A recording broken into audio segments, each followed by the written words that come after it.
कुठल्या पण संदर्भात तुम्ही काय करता प्रोफेशन त्याच्यानुसार मी 1-2 क्वेश्चन विचारतो फक्त. साधं मत घेतो तुमचं फक्त रिलेटेड काय असेल. रिटायर पोलीस मधून रिटायर आहेत. ठीक आहे, मग एक विचारतो 1-2 क्वेश्चन फक्त. हे फक्त असू द्या तुमच्याकडे सर. नाही चालेल असेल. मला एवढंच विचारायचं होतं की नातेसंबंधांना घेऊन आपले विचार कसे आहे. नातेसंबंधाशिवाय ते माणसाचं जगणं अशक्य आहे. अशक्य. सुखदुःख शेअर करायचं म्हणलं तर कोणते नातेसंबंध हवेच असतात ना.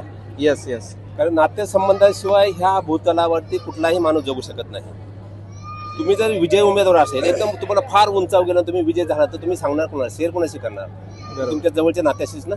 बरोबर. म्हणून नातेसंबंध असणं जितकं जगण्यासाठी श्वास महत्वाचा आहे, तितकं नातेसंबंध असणं तितकंच महत्वाचं आहे.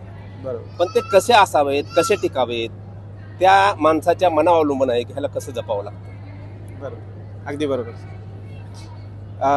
मी अजून एक विचारतो की आता आम्ही नवीन पिढी आहे, नवीन पिढीचे विचार लग्नाला घेऊन खूप बदलत चालले. म्हणजे बरेच नवीन पिढीमध्ये लोक असं येत आहेत की मुलांचं असं म्हणणं असतं की लग्न करणं आजकाल थोडंसं त्यांना जड जात आहे. तर तुम्ही त्यांना काय सल्ला द्यायचा, लग्न केलं पाहिजे का नाही केलं पाहिजे. लग्न तर केलंच पाहिजे, पण लग्न जड जातंय हे शक्य नाही. कारण का, तुम्हाला कमी वयात जास्त पैसा, कमी वयात जास्त प्रेस्टीज. तुम्ही ज्यावेळेस आमच्या वयाचा असताना, आमच्या वडिलांच्या वयाचा असताना, आमचे वडील असताना त्यांनी फक्त उद्याचा विचार केला होता. उद्या मला 4 किलो धान्य मिळालं की बस, माझा संपला विषय. पण आत्ताच्या पिढीला ज्यावेळेस लग्न करताना की त्या मुलीची अपेक्षा असते की मला गाडी असावी, मला घर असावं, त्या मुलाकडे नोकरी असावी. अरे मग हे सगळं असं, मग ते तुझ्याच लग्न करावं, तुझ्या घराचं काय. बरोबर. ते हा माणूस विचार करत नाही. माणूस फक्त स्वतःचा विचार करतो, मला असं. पण तुझ्या बापाने घर कधी बांधलं हे कधी विचारत नाही. तुझ्या बापाला कधी गाडी घेता आली हे कधी विचारलं नाही तिने. मग तुम्ही मुलाकडनं एवढ्या तरुण वयात त्यांनी 25-30 वर्ष, 21-22 वर्षापर्यंत अभ्यास करायचा, कुठेतरी त्याने भविष्याचा कुठेतरी विचार करायचा. त्यातनं त्यात यश अपयश त्याच्या पाठीमागं असं हात धुवून लागलं असतं. त्यात कुठेतरी यश आलं, कुठेतरी घर घ्यायचा प्रयत्न करतो, त्यात लग्न करायचा प्रयत्न, म्हातारे वडील आई वडील सांभाळायचे असतात. आणि त्यातून तुम्हाला एकदम उंचावरती मुलीची अपेक्षा असते ना, ती उंचावर असते की मला ते सगळं चांगलं असावं. ते शक्य नाही ना कमी वयात. बरोबर. तुमच्या बापाने, मुलीच्या बापाने जर घर तुम्हाला 50-55 वर्ष घर घेतलं, तर मुलाकडे तुम्ही 25 वर्ष 30 वर्ष कशी अपेक्षा करता. बरोबर. म्हणून लग्न हे अवघड नाही. तुम्ही अवघड केलंय, तुमच्या भावना अवघड आहे, तुमच्या अपेक्षा अवघड आहे. तुम्ही दोघांनी विचार करून ज्यावेळेस असं ठरवा की आम्ही दोघं विचार करू, आम्ही मोठा प्रयत्न करू, आम्ही दोघं विचार करू, समविचार देऊन आम्ही घर बांधू, आम्ही बंगला बांधू, आम्ही गाडी घेऊ, हे ठीक आहे ना. पण मला रेडीमेड सगळं पाहिजे. नोकरी असावी, शेती असावी. जा खुरपाय म्हटलं तर मग नको मला ते. बरोबर. मग शेती कशाला पाहिजे. तुमच्या अपेक्षा जास्त वाढल्या, कमी वयात अपेक्षा जास्त वाढल्या, त्याच्यामुळे लग्न अवघड झाले. आणि एक आता सोपा प्रश्न विचारतो साधा. तुम्ही लग्नाच्या आधी जास्त खुश होते का नंतर. तसं लग्नाच्या अगोदर जो आनंद असतो ना, तो निखळ असतो, अगदी उघड्यातल्या नाल्यातल्या पाण्यासारखा. त्याला कसला गंध वास काहीच नसतं. बरोबर. पण जेव्हा लग्न होतं ना, तेव्हा लग्नावर सगळ्याच प्रत्येक गोष्ट विचार करून करावं लागते. तिकडं आईचं मत जपावं लागतं, नवीन नवीन. बायकोला नाराज करता येत नसतं. म्हणजे वडापावतला आतला वडा असतो ना, तशी आपल्या अवस्था.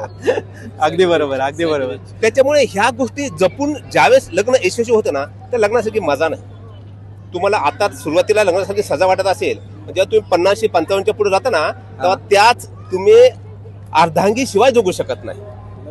पाय दुखला, गुडघा दुखला, डोकं दुखलं तर तीच पळत येते, मुलं नाही. कारण मुलाची ते दुसऱ्या त्याच्या बायकोची वाट बघत असतात. म्हणून लग्न एवढं कमालीचं चांगलं आहे की पण तुम्ही ते कसं हँडल करताय. का तुम्हाला एखादा गोड पदार्थ दिला तर तुम्ही गुळ म्हणून खाताय का प्रसाद म्हणून खाताय, तुमच्या मनावर अवलंबून आहे. बरोबर.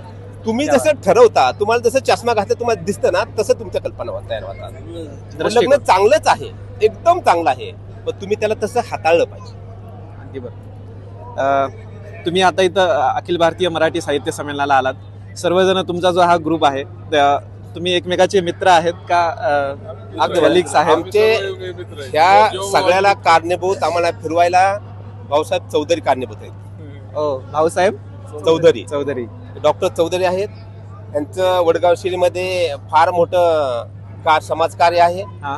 ते गरीब विद्यार्थ्याला विद्यालयात जाऊन बहुतेक ठिकाणी त्यांना वह्या वाटप, पेन वाटप याचे कार्य असतं. कवी संमेलन घेतात ते. आणि ते साई प्रतनाचे अध्यक्ष आहेत, संस्थापक आहेत. ह्यांच्यामुळे आम्हाला ट्रिप घडली. ह्यांची ओळख आम्हाला आमच्या मित्र विनायक पवारमुळे झाली हा. आणि त्यांच्यामुळे हे नेहमीच जिथे जिथं कार्यक्रम असतील तिथं ते सगळं ते अरेंजमेंट करतात. म्हणजे त्या गाढवासारखं ओझं बी घ्यायचं, आपणच चालायचं, सगळ्यांना घ्यायचं, चहा पाणी त्यांनीच करायचा, ह्या भावनेतून त्यांचं चालू आहे. सगळा खर्च तेच करतात. खूप सुंदर बोलताय सर तुम्ही. एक शेवटचा प्रश्न विचारतो की तुमच्या सगळ्यांच्या ह्या मैत्रीमधला एक असा तुमच्या कायमचा लक्षात राहील असा एखादी किस्सा सांगू शकाल का तुम्ही? कायमचे एखादा किस्सा म्हणजे आम्ही असं म्हणजे तुमच्या लक्षात राहील जो तुम्ही सांगू इच्छिता सर्वांना की ही आमची अशी मैत्री आहे.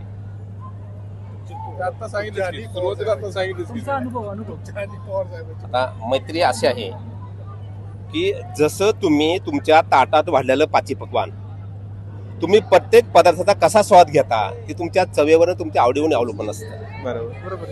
तुम्ही पाची पक्वाना जर प्रत्येकाला जर बेसन किंवा बटाट्यासारखं जर तुम्ही खाल्लं तर मग ती तशीच राहील. पण प्रत्येकाला ह्यांना जर गायचा आनंद असेल त्यांचा गाण्याचा आनंद घ्या, ह्यांना खेळाचा आनंद असेल त्याचा तर खेळाचा आनंद घ्या, ह्यांना कविता करायची असेल कविताचा आनंद घ्या, ह्यांना साहित्याचा असेल तर साहित्याचा आनंद घ्या. हे पाची पक्वानासारखी मैत्री असते. पण त्याचा तुम्ही कसा आनंद घ्या तुमच्या मनावर अवलंबून आहे. अगदीच. मग त्या पक्वानात प्रत्येक गोष्ट तुम्ही चवीने खाल्ला, त्यांची प्रत्येक कला, त्यांचा स्वभाव, त्यांचा गुण, त्यांचा आनंद, त्यांच्या दुःखात तुम्ही सहभागी झाला, हेच मैत्री आहे. मैत्री काय? चांगलं बोल. थँक्यू. Thank you sir.